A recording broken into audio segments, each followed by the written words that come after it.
I was addicted to video games, and you might be too. My relationship with video games went back all my life, as long as I can remember. I was born in the late 90s, and for as long as I can remember, as young as I was always playing video games, whether it was on my dad's PS1, playing Crash Bandicoot, or whether it was on the Game Boy, playing Pokemon to all hours of the night. I used to remember actually going to bed every night and taking my Game Boy into bed, and I'm sure many of you can relate. I'm just staying up, playing it as late as I can. And I just want to say there's nothing wrong with that. That's part of childhood. It's even part of adulthood. There's no issue with that. There's no issue whatsoever. Gaming then continued throughout my younger years and into my teenage life. And it always played a big part there with friends. I remember meeting up with friends from school and playing Lord of the Rings on PlayStation 2 and just staying up all night just playing through the campaigns, and those are some of like the greatest memories are tied to gaming in terms of my childhood, in terms of growing up, and I wouldn't change that for the world. I do not regret that. In that sense, I would say like my life growing up with games was very typical of that of an average teenage boy. You know, I would go to school, I would sort of just get average grades, normal grades, and then be trying to like get home again just so I can play like the latest games that I have, enjoy time with my friends, and I think that's pretty normal. But for me, the issue started as I started getting older, and I think gaming became less of a pleasure and more of an escape. I don't know if you can relate to this feeling, but it's this feeling that I was always wanting to just get back online and just escape from life, escape from school, escape from my family, escape from every other situation that was going on around me. And in this sense, I want to say honestly and clearly, the issue in this case is not gaming itself, but all of the issues and situations around in life that are surrounding the gaming itself. So for me at the time, the big issue personally was surrounding my family life and religion. And at the time, I came from obviously a very religious family. And I went through a process, as many teenagers do, when I hit about 15 or 16, of leaving the religion. And it caused a lot of like family tension, a lot of mental, emotional stress for me. And looking back at it, it was probably one of the darkest times in my life. And I really delved into video games as a way of dealing with that, and a way of coping with day-to-day life. In this, 100% the issue was not games. It was religion, it was family life, it was school life, it was everything surrounding it. But that doesn't change how I reacted. And how I reacted was every day I would come home and I remember the game of choice at the time. Well, it was kind of anything, but consistently it was actually Counter-Strike. I don't know, many of you know the game. It's one of my favorites. I still actually love to go back and play it. I have nothing against the game, but I got so into it, and I really just was neglecting every other aspect of my life. So I was starting to put the game above my school grades. I was practicing and playing it more than studying. I mean, this is normal behavior, but I was sort of getting to the stage where I would literally get in from the door from school and I would play it right through until the early hours of the morning. I would bring my dinner up from downstairs, my food, I would eat it while I'm playing, and I would essentially just forget that I have any other worries, responsibilities, everything else. And it was convenient. So why am I telling you this? Why am I saying this was my experience and this is how I was, well, in a way, addicted? For me, addiction, and I know there are many definitions of it, whether it's an addictive substance which, you know, causes you to want to repeatedly take it to get that high, or whether it's an escapism, and in this case, you can become addicted to anything. And it could happen to anyone, and it may have happened to you.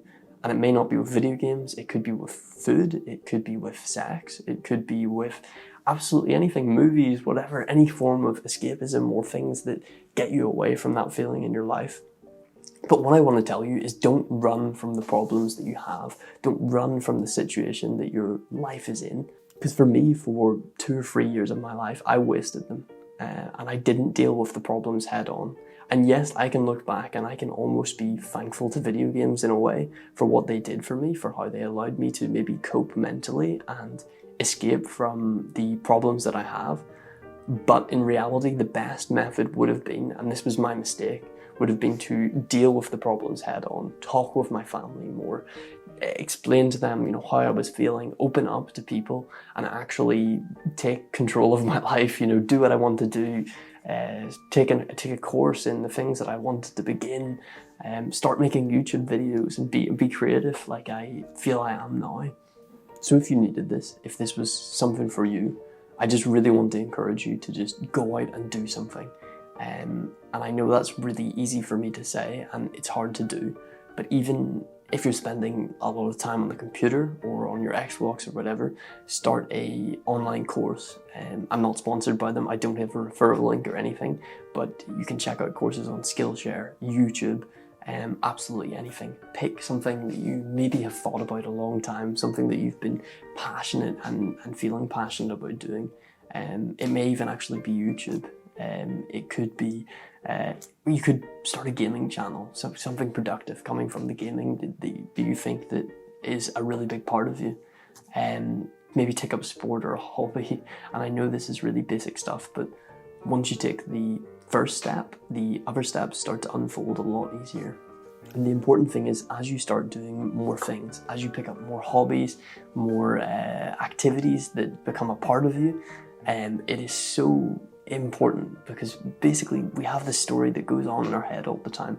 And you know, if you're playing video games all the time and you're telling yourself, you know, I'm a gamer, this is who I am, this is what I do, you believe that, and that becomes your narrative, it becomes your story. And as soon as you start doing other hobbies, new things, I was about to say games, new activities, maybe you change your diet, maybe you get into sports, maybe you start creating things, which I think is one of the best ways. You start to change your narrative and you start to believe and portray a more interesting, advanced view of yourself. And you will really, really discover things that you love that you never even knew. And this video is so important to me. And the reason why it is because it took me 3 or 4 years to get out of it. It took me 3 or 4 wasted years, which I honestly regret, because it's 3 or 4 years when you're young. And you might be young, you might be middle-aged watching this, but it's important. Life is so short and important, and we need to use our time and reach our full potential to live. So if I can do it, you can do it too. I know that because it's been so difficult for me to do it. And I'm convinced that most of you guys out there, if you just take a minute and you think, and you sit down and think about things that you actually want to do, you can take steps to do them. You can start a course and you can get going. So thank you very, very much for watching. I want to say again that I'm actually thankful for this time in my life. I'm thankful for what video games have made me realise about myself, and I don't know without that experience, and I would say that you should treat it the same if you're also feeling the same way, that be thankful for the experience that you've had and how it's led you to the point where you can begin to then realise more things about yourself, and never regret that what you've done in the past. If you've in any way enjoyed this video, and you want to see more stuff like this, more projects, more, I kind of want to do mini documentaries, and pick really topical issues, discuss things that I really feel can benefit everyone.